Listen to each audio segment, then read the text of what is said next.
আপনি দেখেছেন যে আজকে এমনিতে যে নির্বাচন নিয়ে আলোচনা হচ্ছিল, সেই নির্বাচনে একটা প্রতিদ্বন্দ্বিতার আভাস আমরা পাচ্ছিলাম।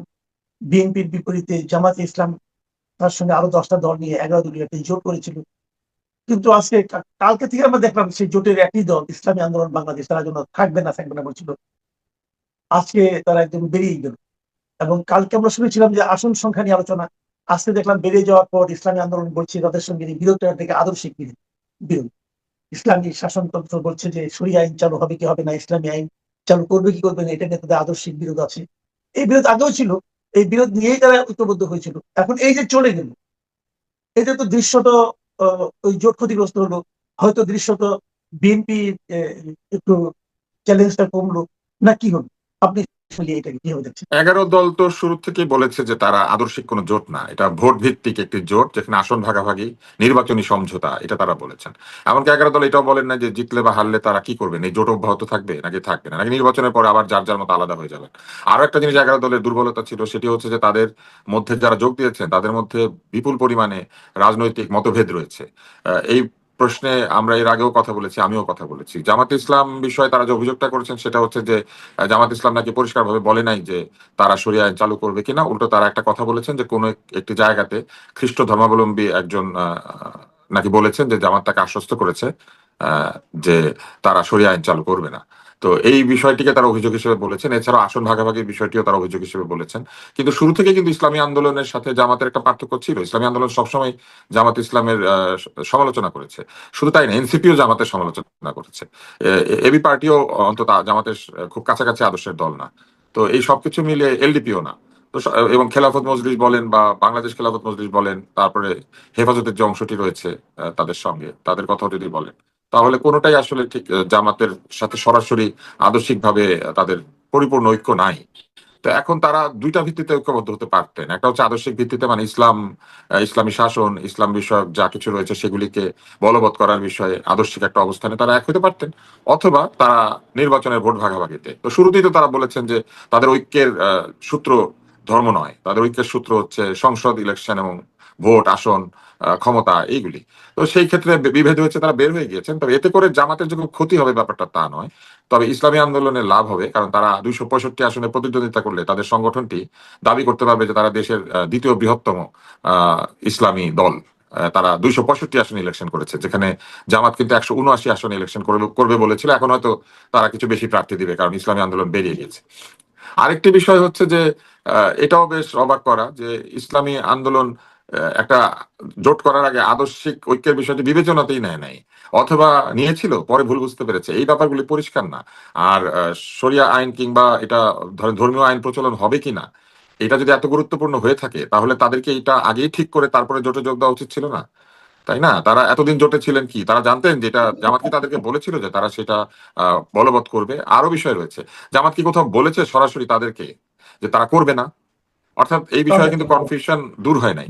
তারা কাজটা করবে নাকি করবে না, এই দুইটার কোনোটাই কিন্তু এখনো পরিষ্কার না। এবং একজন খ্রিস্ট ধর্মাবলম্বীর উক্তি তারা বলেছেন নাকি, আমি যেটা শুনেছি, যে তার বরাত দিয়ে। তো এখন ওই ভদ্রমহিলাও কতটুকু ঠিক ভুল বলেছেন এটারও কি কোনো নিশ্চয়তা আছে, কিংবা তার সঙ্গে কি আসলে এরকম আলাপ হয়েছে কিনা?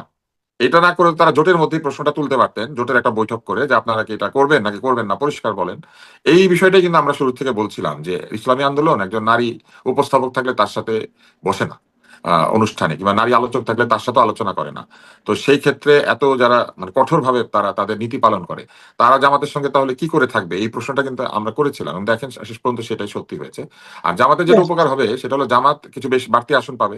হয় সেটা তার শরিকদের মধ্যে সেটা বিলি করতে পারবে, করে শরীরদের মন আর একটু ভালো করতে পারবে, অথবা নিজেদের অনেক প্রার্থী আরো তারা দিতে পারবে। দুই দিক থেকে জামাতের জন্য ভালো হলো।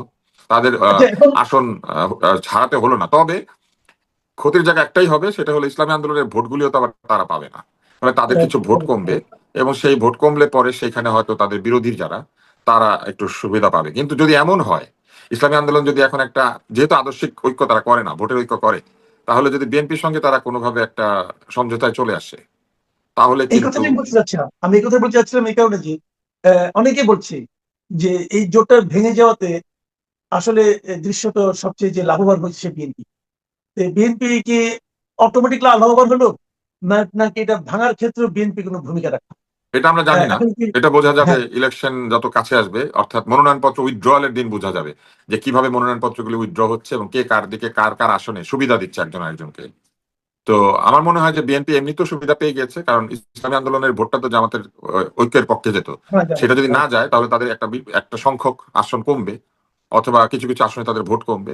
আরেকটা হচ্ছে কোনোভাবে যদি তারা যোগ দিয়ে দেয়, বিএনপির সঙ্গে যোগ দিয়ে দিতে পারে, তাহলে তো সরাসরি এই ভোটটা বিএনপির ক্যান্ডিডেটদের পক্ষে যাবে, সেক্ষেত্রে বিএনপি আরো লাভবান হয়ে যাবে। তবে এই ভাঙনটাতে অবশ্যই যারা জামাত জোটের বিপক্ষে আছে তারা লাভবান হবে। আমি শেষ একটা প্রসঙ্গে আসি, যে এই সরকারের তো আসলে যেহেতু নির্বাচনে আর মাত্র 20-22 দিন আছে, 24 দিনের মতো আছে, তো এই সরকারেরও তো দিন প্রায় শেষ হয়ে গেল।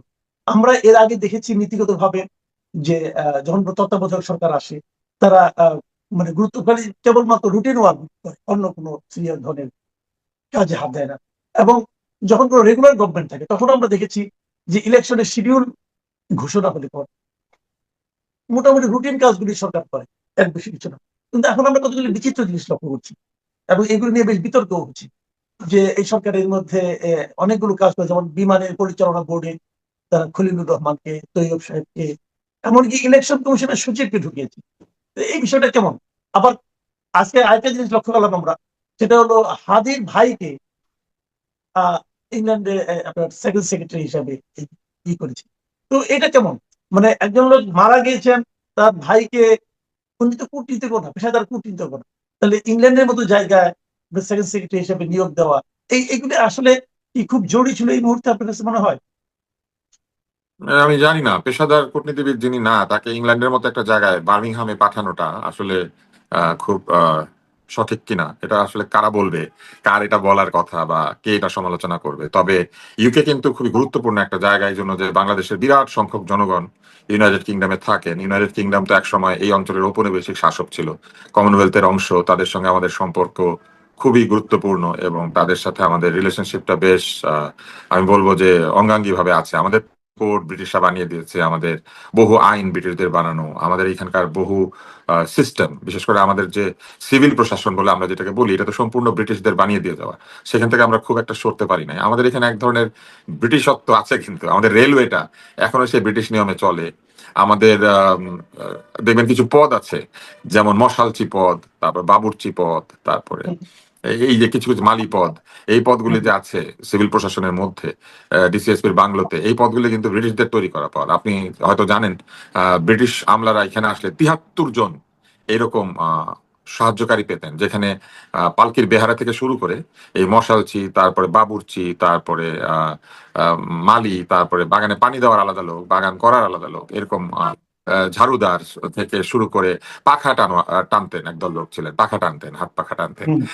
তো এরকম অনেক পদ পদবি আছে যেটা ব্রিটিশদের তৈরি করে যাওয়া। তো এরকম একটা জায়গাতে বার্মিংহামে পাঠানোর আমি মনে করি যে এটা হয়তো তারা কি বুঝে করেছেন জানি না, তবে অন্তত ভালো ইংরেজি জানা খুবই জরুরি। তো আমার ধারণা যে হাদির ভাই নিশ্চয় খুব ভালো ইংরেজি বলেন, এবং ইংরেজদের যে চাল চলন কাজকর্ম তাদের সাথে তাল মিলিয়ে চলার যে বিষয়টি রয়েছে, সেই প্রশিক্ষণ হয়তো তার আছে, আমরা তার জানি না। তো আশা করি তিনি সফল হবেন। তবে এই নিয়োগ এত অল্প সময় হাতে থাকা অবস্থায় দেওয়াটা না একটু আহ অসমীচীন মনে হয় আর কি। আহ, নিয়োগ আসলে কেন হলো? এটা কি হাদির এই অকাল মৃত্যুর কারণে হলো, নাকি তার যোগ্যতার কারণে হলো? এই প্রশ্নটা তো মানুষ করবে, কেননা হাদি নিজেই তো মেধার শাসন চেয়েছেন যোগ্যতার ভিত্তিতে সবকিছু হোক, তাই না? হাদির বক্তব্যের মধ্যে এটা আছে। এখন এই সব প্রশ্ন করা, আমি তো জানি না আসলে করাটাও ঠিক হবে কিনা। তবে যাই হয়ে থাকুক, হাদির পরিবার ভালো থাকুক, হাদির ভাই বোনেরা ভালো থাকুক, সবাই ভালো থাকুক, এটা আমরা চাইতে পারি। আরেকটা জায়গা যেটা আমার কাছে মনে হয়েছে, বিমানের পরিচালনা বোর্ড, এটা খুবই অবাক লেগেছে আমার, কেননা পরিচালনা বোর্ডের যে পদ, এটা কিন্তু তাদের বর্তমান যে পদ তার চাইতে ছোট পদ আর কি। এই যাদেরকে ওখানে দেওয়া হয়েছে, তারা এর চেয়ে অনেক উচ্চ পদে আছেন। তারা কেন পরিচালনা বোর্ডের মধ্যে থাকবেন? ধরেন বাংলাদেশের নিরাপত্তা বিষয়ক একজন সর্বোচ্চ হ্যাঁ। ব্যক্তিদের একজন, তারপরে ধরেন আইসিটি বিভাগে একজন সর্বোচ্চ ব্যক্তিদের একজন, হুম, তারপরে হুম, হুম। বাণিজ্য উপদেষ্টা নিজেই তো একজন সর্বোচ্চ ব্যক্তিদের একজন, যার যার ক্ষেত্রে। তো এরা বিমানের মতো একটি স্বায়ত্তশাসিত প্রতিষ্ঠানের পরিচালনা বোর্ডে কেন যাবেন, যেখানে আরো লোকজন আছে এবং তাদেরই সমমর্যাদায় নেমে আসবেন? ধরেন আপনি সম্পাদক, আপনি নিউজ রুম এডিটর হলেন, আপনি আবার কন্ট্রিবিউটর হইলেন। হ্যাঁ, তা আপনি কন্ট্রিবিউটর হবেন কেন, তাই না? এটা একটা প্রশ্ন আর কি। তো এখন জানি না, এটা তারাই ভালো অথবা আমি বলতে পারবেন। সাবডিভিশন ম্যানেজার হয়ে গেলাম, অথবা সাবডিভিশন ম্যানেজার হয়ে গেলাম। হ্যাঁ, সার্কুলেশন ম্যানেজার হইতে পারেন। হ্যাঁ, হ্যাঁ, হ্যাঁ, হইতে পারেন। বিজ্ঞাপন ম্যানেজারও হইতে পারেন। হ্যাঁ, এখন কেন হইলেন? সেটা তো জানতে হবে।